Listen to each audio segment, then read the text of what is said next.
You do it without thinking now.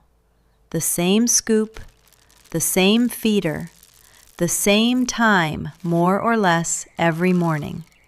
Maybe coffee in your other hand. Maybe still half asleep. You fill it, you go back inside, and the day begins. It feels like a small thing, a chore almost, feeding the birds. But here is what you have never been told. Across those mornings, the dozens, the hundreds of them, you have not just been putting out seed. You have been building something. Something the birds in your yard understand far better than you do. Something with a structure, a memory, and a measurable shape in the brain of every cardinal and chickadee that has come to know you. The same birds come back. Not just birds, the same birds. And what they have built around your presence, around your face, around the rhythm of your mornings, is one of the most remarkable relationships in the natural world. And almost no one who feeds birds realizes it is happening. You are watching Garden Birds. Today, we are going to show you exactly what you have been building, every single morning, without knowing it. Welcome back to Garden Birds. If you are new here, subscribe before you leave, because what you learn today will change the way you feel every single morning you fill that feeder. We are going through what actually happens, scientifically, measurably, when you feed the same birds every day. What they learn about you, what they remember, and what they are quietly building in return. Stay until the end, because the last thing we cover is something most people who feed birds have felt, but never had the words for. And once you understand it, that ordinary morning ritual will never feel ordinary again. Let us start with the fact that surprises people the most. The birds in your yard know your face. Not your shape, not your jacket, your face. This was proven in one of the most famous experiments in modern bird science. Wildlife biologist John Marsloff at the University of Washington wanted to know if crows could recognize individual humans. So his team wore rubber masks while trapping and banding crows. Then walked around campus wearing those same masks weeks, months, even years later.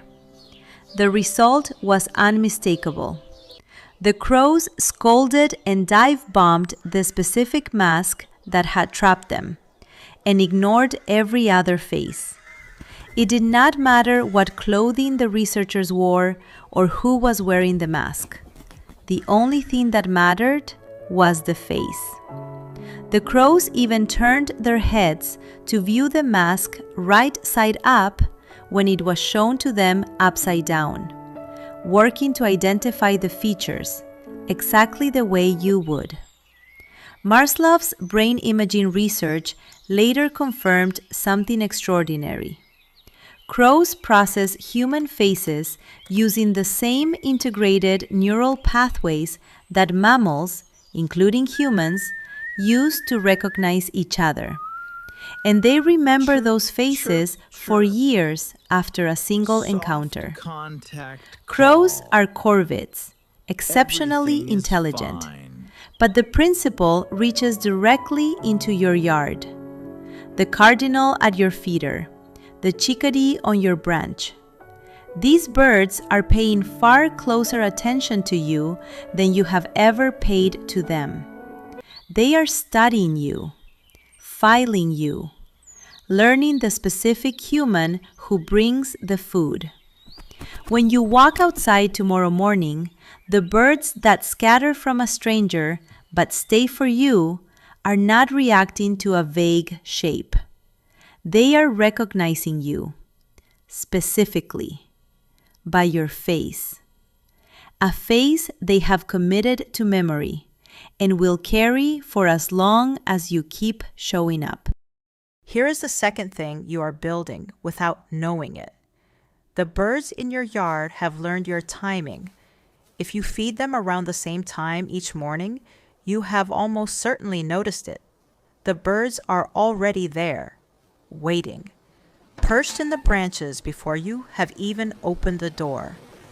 As if they knew you were coming, they did. Birds build detailed temporal maps of their world. Their sense of time is tied to more than just light.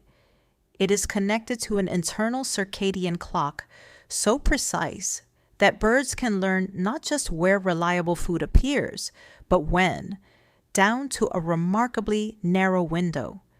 They track these patterns and position themselves in advance.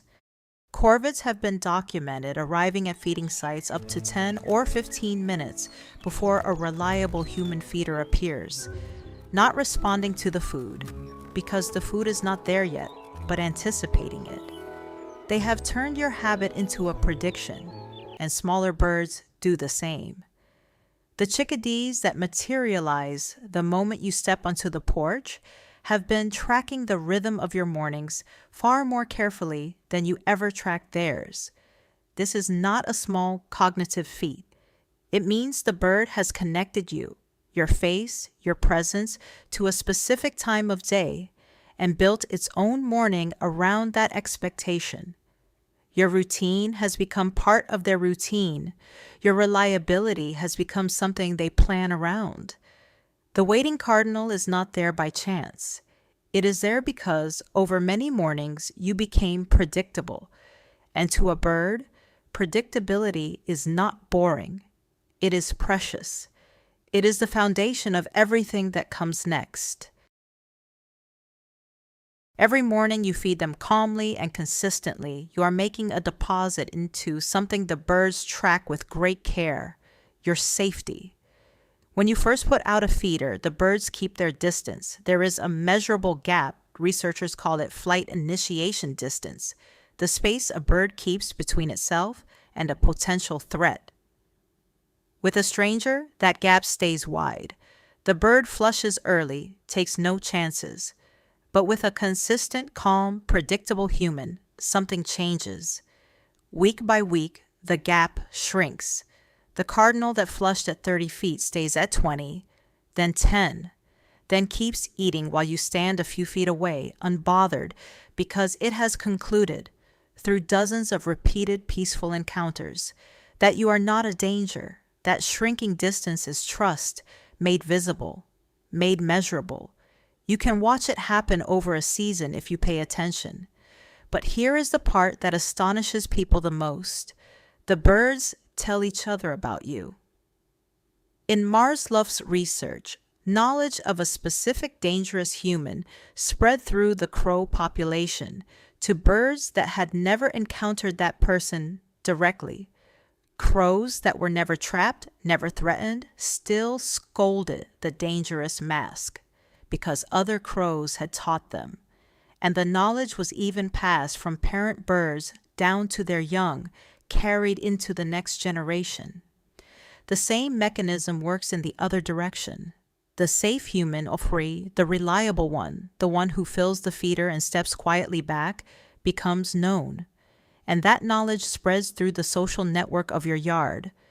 The young birds that arrive next season may already, in a sense, know you before they have ever truly met you. Because the birds that learn to trust you taught the ones that came after. You are not just building a relationship with the individual birds at your feeder. You are building a reputation that outlives them. Pass forward, bird to bird, season to season, in a yard that increasingly understands you are safe. So let us come back to that morning ritual, the scoop, the feeder, the coffee, the small, ordinary thing you do without thinking. Here is what it actually is. It is a face the birds have memorized, stored in the same kind of neural machinery you use to recognize the people you love. A schedule they have learned to predict down to the minute. A trust that has been measured in shrinking distance, built deposit by deposit across dozens of quiet mornings. A reputation that has spread through the birds in your yard and been carried to their young. That is not feeding, that is a relationship.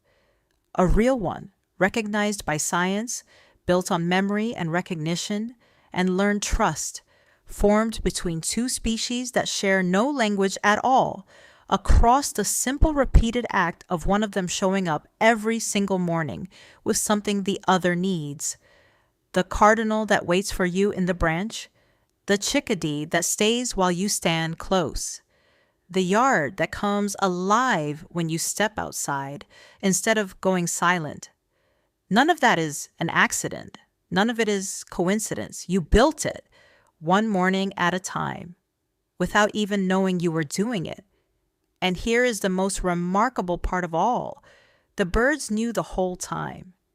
They understood the shape of this relationship long before you did. They have been keeping track of your face, your timing, your safety. Since the very first morning you filled that feeder, building their side of a bond you didn't even realize you had entered. So tomorrow, when you walk out with the scoop and the coffee and the half-asleep eyes, and you see them already waiting for you in the branches, know what you are looking at. Not birds waiting for food, birds waiting for you, the specific, reliable, trusted human they have chosen to know. That is what you have been building every single morning, all along. Tell me in the comments, was there a specific moment when you realized a bird in your yard knew you? Not just the feeder, you. I read every single one. I'll see you in the next